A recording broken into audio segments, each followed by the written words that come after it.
Good morning বন্ধুরা, কেমন আছো তোমরা? আশা করি ভালো আছো, সুস্থ আছো। আজ সোমবার 8ই এপ্রিল, একদম সকাল সকাল চলে এসেছি তোমাদের কাছে। দেখতেই পাচ্ছ এখনও বিছানা থেকে উঠিনি। আজ আমার জীবনের একটা স্পেশাল দিন, আজ আমার ছেলের জন্মদিন। তো সেটাই বাবুকে বলছিলাম হ্যাপি বার্থডে, কিন্তু ও তো ঘুমে একদম চোখই খুলছে না। আমরা সবাই আগের দিন রাত্রি 12টার সময় ওকে উইশ করে তারপরে সবাই ঘুমোতে এসেছিলাম। তো সেটা তোমাদের সাথে শেয়ার করা হয়নি। আর আমি এসেছি আমার বাপের বাড়িতে। তো বন্ধুরা, আজকের ভিডিওটা স্কিপ না করে তোমরা দেখতে থাকো, আশা করি ভালো লাগবে। আর নতুন বন্ধুরা প্লিজ সাবস্ক্রাইব করে। এই দেখো বন্ধুরা, আমি উঠে চলে গেছিলাম, তারপরে মা আবার বাবুকে ডাকতে আসলো। বাবা গেছে দুধ দিতে সমিতিতে, আর মাও ওকে হ্যাপি বার্থডে জানাচ্ছে, কিন্তু ও তো ঘুম থেকে উঠছেই না। এক তো মামা বাড়িতে এসেছে, তার উপর কোনো পড়াশোনা নেই, তার উপর আজকে আবার বার্থডে। তো সেই জন্য অঙ্কুশ তো একটু আহ্লাদ করছে এই দিদার কাছে। তারপর এই ঘর থেকে আবার অন্য ঘরে গেছে, আবার বাবা চলে এসেছে, বাবা একটু আদর করছে। গুড মর্নিং বন্ধুরা, কেমন আছো তোমরা? আশা করি ভালো আছো, সুস্থ আছো। আমরাও খুব ভালো আছি। আমার তোতাবলি চ্যানেলে তোমাদেরকে অনেক অনেক স্বাগত আর অনেক অনেক ভালোবাসা জানিয়ে আজকের ভিডিওটা স্টার্ট করলাম। ভিডিও তো অনেক সকালে স্টার্ট করে দিয়েছি বিছানা থেকে। তো আবার চলে আসলাম, আমাদের স্নান টান হয়ে গেছে, পুজো হয়ে গেছে, চা খাওয়া হয়ে গেছে। তো এবার একটু রান্না বান্নার দিকে যাব। আজ আমার ছেলের জন্মদিন, 8ই এপ্রিল। তো বন্ধুরা সঙ্গে থাকো, দেখতে থাকো। আর আজকের ওয়েদারটা খুব সুন্দর, খুবই ভালো। আর বার্থডে বলতে আজকে বার্থডে 8 তারিখে, কিন্তু ওকে কাল আগের দিনকে রাত্রে মালা খুমসি পরিয়ে দিয়েছি, যেটা আমাদের নিয়ম। তো মালা খুমসি পরিয়ে মিষ্টি খাইয়ে দিয়েছি, কারণ আজকে অমাবস্যা আর হচ্ছে সূর্যগ্রহণ। তো সেই জন্য যেটা মেন কাজ সেটা করে দিয়েছি আগের দিন। আর আমি চলে এসেছি বাপের বাড়িতে। তো ঘরেই প্ল্যান ছিল করার, কিন্তু মা বাবা বললো এখানে আসতে, কারণ আমরা তো মা ছেলেই তো থাকি। তো বাবা মা চাইছে একটু বাবু যাতে আনন্দ পায় সবাই মিলে। তো সেই জন্য। আর এখন তো কাউকে লোকজন ডেকে সেইভাবে করি না বড় করে, ছোটোবেলায় করতাম। এখনও ছোটোই আছে, কিন্তু 2-1 বছর করেছিলাম, এখন আর বড় করে করি না। তো বন্ধুরা তোমরা সঙ্গে থাকো, দেখতে থাকো। আর আমার ছেলেকে খুব খুব আশীর্বাদ করো, ও যেন ভালো থাকে, সুস্থ থাকে আর অনেক বড় হয়।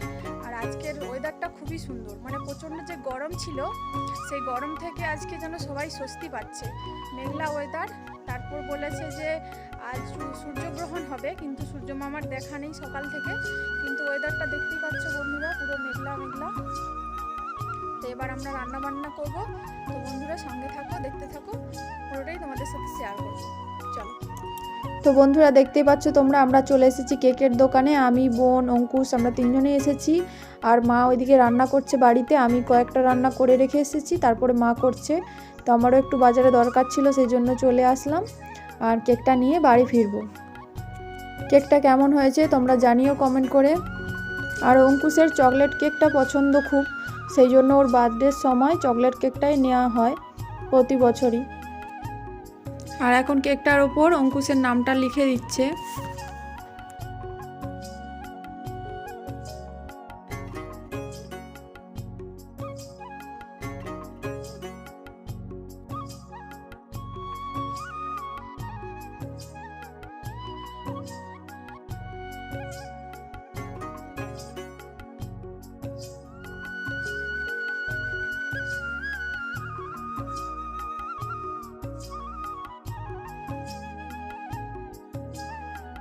তারপর দেখো বন্ধুরা, আমরা বাড়ি চলে এসেছি বাজার থেকে। তো ফিরে এসে একটু পায়েস বসিয়েছি, মা ওদিকে মাংসটা রান্না করছে, সেই জন্য আমি পায়েসটা বানিয়ে নিচ্ছি। আর পায়েসের মধ্যে একটু গুঁড়ো দুধ গুলিয়ে রেখেছি দেব, আর গরুর দুধও দেব একটু। আর মিছরি, বাতাসা, চিনি দেব। পায়েস বানাতে সবাই জানো, আলাদা করে কিছু বলার মতো নেই। চালটা আমার সেদ্ধ হয়ে গেছে, গোটা গরম মশলা আর তেজপাতা দিয়ে চালটা ফুটিয়ে নিয়েছি। তারপর আমি দুধ, চিনি, মিছরি, বাতাসা এগুলো সব দিয়ে দিচ্ছি। দুধটা ফুটে গেলেই পায়েসটা ফুটে উঠলেই তারপর গ্যাসটা বন্ধ করে দেব। পায়েসটা হয়ে যাবে একদম, কারণ চালটা সেদ্ধ হয়ে গেছে। তো পায়েসটা হোক, আমি ততক্ষণ পাঁপড়টা ভেজে নিই। আর এদিকে বোন আর অঙ্কুশ বেলুন ফুলিয়ে একটু সাজাচ্ছে যেখানটায় কেক কাটা হবে। তো অঙ্কুশ পুরো রেডি, স্নান করে নিয়েছে, ঠাকুরকে প্রণাম করে নিচ্ছে। আর এই ড্রেসটা ওকে কিনে দিয়েছি বার্থডের জন্য। আর একটা অনলাইনে অর্ডার দেওয়া হয়েছে শ্যুট সেটা আসেনি, এখনও দেরি আছে আসতে। আমাদের অঙ্কুশবাবু একদম রেডি কেক কাটার জন্য। তোমরা সঙ্গে থাকো, দেখতে থাকো। বললামই তো ছোটোখাটো করে মানে জন্মদিনটা ধরা হচ্ছে। আমাদেরই ঘরের লোক সবাই, কেউ আসবে না, বাইরে থেকে কেউ নেই।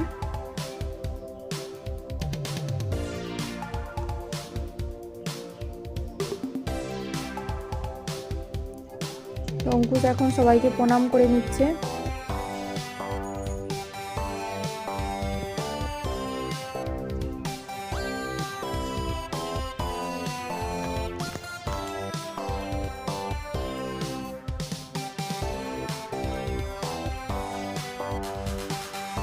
তো বাবা এখন ধান দুব্ব দিয়ে আশীর্বাদ করে নেবে সবাই, মানে পরপর আমরা সবাই মিলে আশীর্বাদ করব।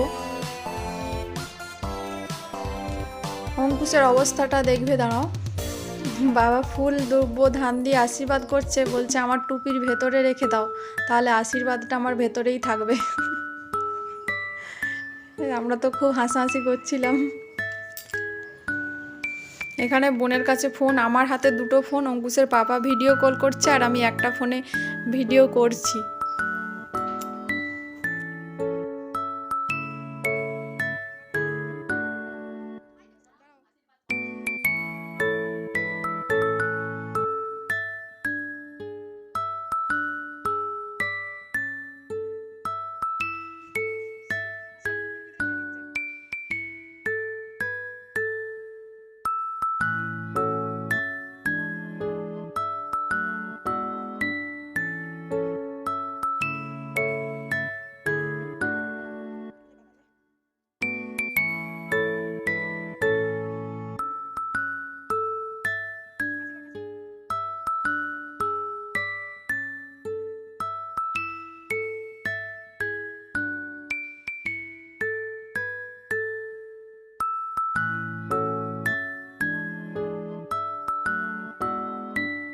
আমিও আশীর্বাদ করে নিলাম, এবার বোনের পালা।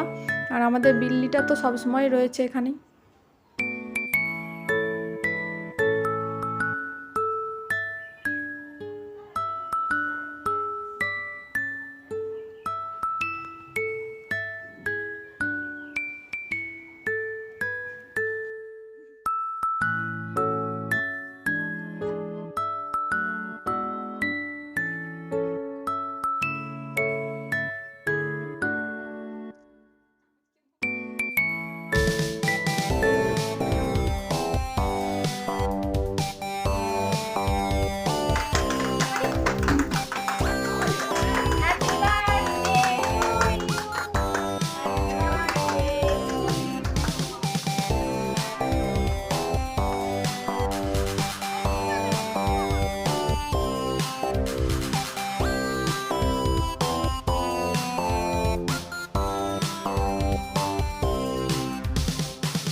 তো বন্ধুরা, কেক কাটা তো হয়ে গেছে, তারপর খাওয়া দাওয়ার পর্বে চলে আসলাম।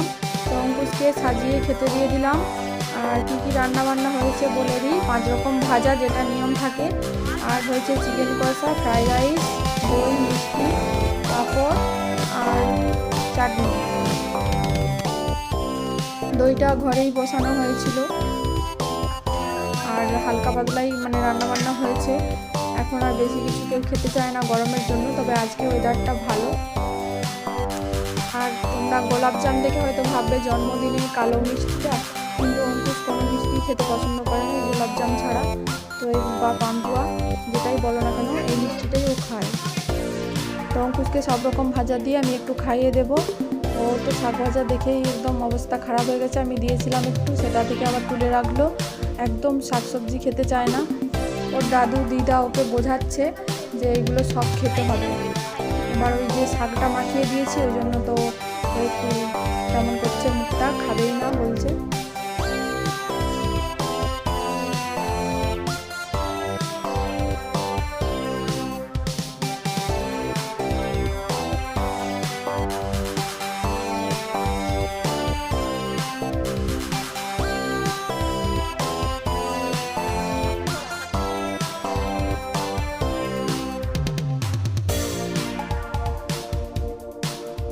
তো বন্ধুরা, আজকের ভিডিওটা এখানেই শেষ করব। যদি তোমাদের ভালো লেগে থাকে প্লিজ লাইক শেয়ার কমেন্ট করে দিও। আর যারা নতুন বন্ধু এসেছো প্লিজ সাবস্ক্রাইব করে পাশে থেকো। ভালো থেকো, সুস্থ থেকো। আবার নতুন ভিডিওর সাথে দেখা হবে। টাটা।